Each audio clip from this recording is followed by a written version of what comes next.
I'm Diana Harlan Stein, and this is my Secrets of Colored Pencils movie. This first slide is my husband posing for me. It's always better to take your own reference poses. Sometimes you can get them from magazines. Make sure you mix them up. Don't do any copyright infringement. So it's always better to have somebody who can pose for you. After you get this done, you can get some pencils down, do your own style. I got a number of little colored pencil books. These things are good for background designs. When you're doing colored pencils, it's very hard to do the whole background. I look for books that have design works. These are all copyright free. These are all source books. These are all things that you can do without any serious trouble. Don't cheat. This way you can springboard and have some ideas. Here's the picture all nice and inked up, all ready to go. I like to ink on tracing paper.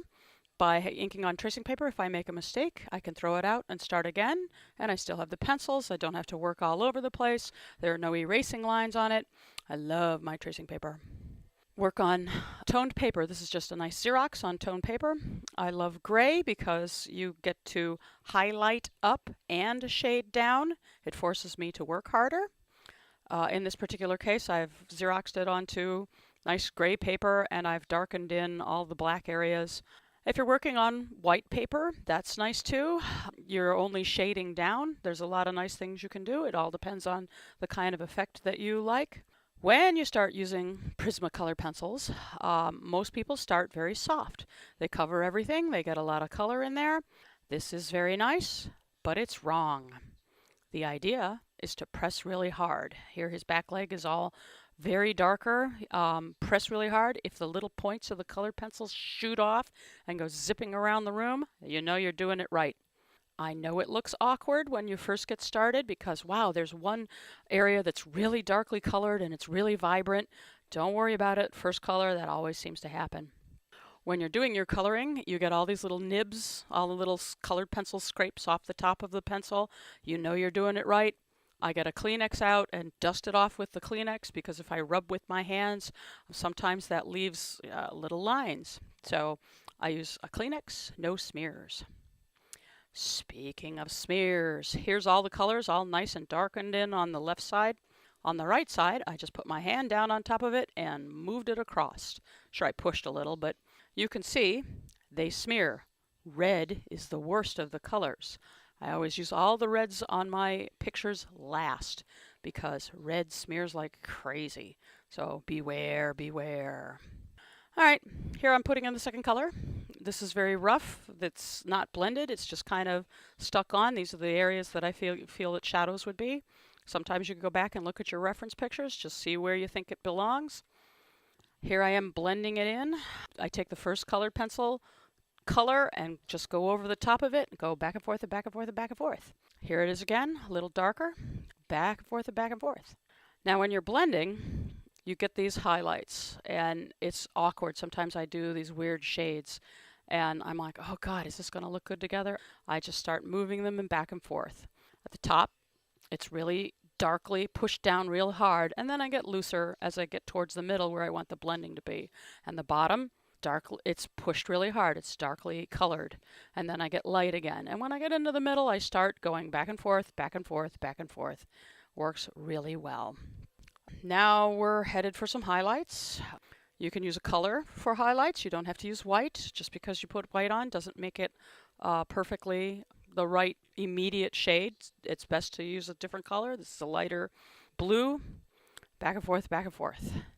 Here's some more shading back and forth. Crazy colors, blending back and forth again. There, I keep saying back and forth. These are not the kinds of colors that I would normally use. I don't tend to go to reds and purples together, but once you start moving things around, it starts to look nice. Here I'm working on the gentleman's shirt. It's kind of see-through. I want it to be kind of see-through. I'm not pressing hard again. I'm just putting in a light tone. This is the opportunity again. I always tell people press really hard. Here's the time where you don't press really hard. Now I want it to be kind of a white shirt, so now I'm using that darkened blending together, and it gives it a kind of a see-through sort of shade. I've added a little bit of a mesh. The mesh is fun. I got out an X-Acto blade and I go scritch, scritch, scritch, scritch, scritch, scritch. So the color that you're actually seeing is the gray paper or whatever tone paper you put down. These are good for whiskers. These are good for fine lines in hair. These are good for all those tiny little lines that you really would need to do too much with to try and get that sharp pencil point. If you have an X-Acto blade, it's also good if you have too much buildup. If you've got 5-6 layers of color and you want to scrape down to the paper again so that you have that tooth so that the color grabs.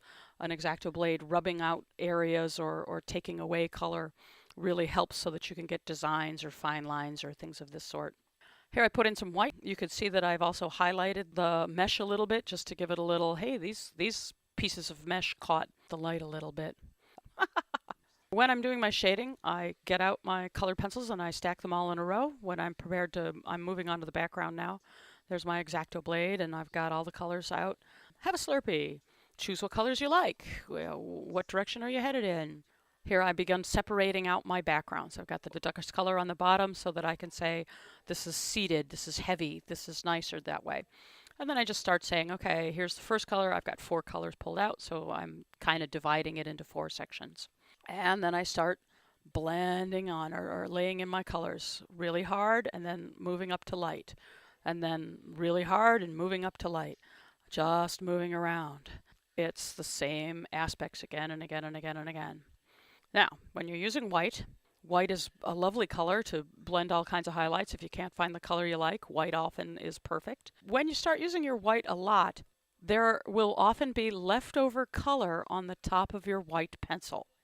Just the tips of them. This one has blue on it. If you're not careful and you're using it shading something in the next picture and you don't want a lovely little blue shade, you'll put that pencil down and suddenly you'll have blue where you didn't want it to be. Unwanted color on the tips of them. You need to make certain that you clean that off. I wipe it on my pants. So more gradation. I'm getting up to the top where it's getting to be finished. Here I've done a little balancing and trying to work out some of the aspects. It's just a matter of this, well, yeah, okay, that's kind of the way I like it. Put a little highlights in up here and a little shadow down here, moving some of the darker colors into the lighter area and the lighter colors down into the darker area. It's nice that way. Erasing. When you have to take something out, if you've gone outside of the lines, or if you suddenly find that, no, I wanted a different kind of effect going on here, there's a number of kinds of erasers that you can use. An X-Acto blade, be careful, because if you use it and scrape down too much, you will find that the entire paper underneath it will cut. I like a white eraser. I like all sorts of white erasers. I absolutely adore my kneaded eraser. Again, if you're erasing a lot, use that piece of Kleenex, brush the nibs off. You're not worried about smearing your content. Blues are great for gradations. I like blues. It's kind of star-like, and then I can add in all the features. The star sparkle effect is a X-Acto blade scrape away, so I can do all kinds of things. Blue gradations aren't always for sky, so here's a nice lady with a nice blue gradiated outfit. Makes her fancy. Cats, can't leave you hanging, gotta put in the cats. Just pick out your colors. I got a Somali, a couple Siameses in there. And then you ask your husband, because he's home, how's it going? What do you think? Is this okay? Is this good? And he goes, yes, because he loves you. I'm almost done now. Now I can put in the red, because red scares me, and I always leave it for last. It always smears. Well, always. So I put in the red. I got it all the way done. Now here's an interesting trick. I want to put a little pattern in that red. All around it is black arm and a little bit of color on the background piece. But I put down a sticky note. And I go ahead and I put down this little paisley kind of pattern, a few dots, a few lines, and I'm just doing this in a ballpoint pen. And by peeling up that sticky, all the little red marks stick onto the back of the sticky note and peel right off. And now I've got this lovely bandana going on. If I've got color around that area, I can just redarken it and re-shade it in so that if I've managed to take something up or put paisleys on something that doesn't need paisleys, no problem. Get another cut pencil. Pull that right on up. Ooh, here's some really cool secrets. This is my black on black technique. I love doing black on black, and everybody goes, oh my gosh, it looks so dark. How did you get that to go? Here's a close-up of my gentleman's face. He has a hair tuft that you cannot see because it's black, and what I want that to be is highlighted. Now I could go back and add these little gray tones. You can see the little tuft of his hair is picked out. This gray is also not one of the press always. This gray is always just a little bit of a little light here, a little dark there. But by now using a nice deep gray tone on it, I can pull out highlights and everything looks really fabulous. Here he is nice and close up so that you can see this is where I've added them. It's just kind of where the light is striking things. After a day or two, when you've got a picture, especially with reds, the picture turns kind of whitish. This is called bloom.